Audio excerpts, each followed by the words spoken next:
ఉన్నతమైన యేసుక్రీస్తు నామంలో మీ అందరికీ నా హృదయపూర్వక శుభములు. ప్రియులారా, మన జీవితంలో నిజమైన మార్పుని తేగలిగేది ఏది? డబ్బు కాదు, అధికారం కాదు, కానీ దేవుని వాక్యం. అదెలా అంటారా? హెబ్రీ 4:12 దేవుని వాక్యం సజీవమై బలము గలదై రెండంచులు గల ఎటువంటి ఖడ్గము కంటెను వాడిగా ఉండి హృదయము యొక్క తలంపులను ఆలోచనలను శోధించుచున్నది.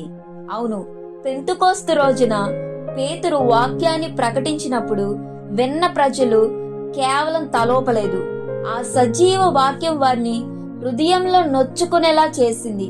ఆ వాక్యం వారి లోపలికి చొచ్చి వారి పాపపు ఆలోచనలను బయటపెట్టి మేమేమి చేయాలి అని అడిగేలాగా చేసినాయి. వాళ్ళ జీవితాలనే మార్చుకున్నారు.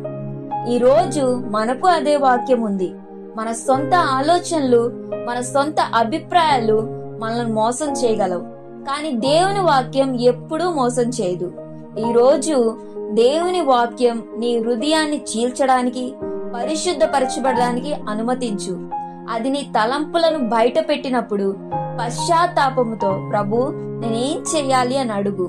అప్పుడే ఆ వాక్యపు శక్తి నీ జీవితంలో మార్పు తీసుకొని రాగలదు. ఆమేన్. జీవితంలో మార్పును కలిగించే ఈ దేవుని వాక్యాన్ని ఖచ్చితంగా చదువుతారు కదూ? కామెంట్ చేయండి. దేవుడు మిమ్మల్ని దీవించును గాక. ఆమేన్.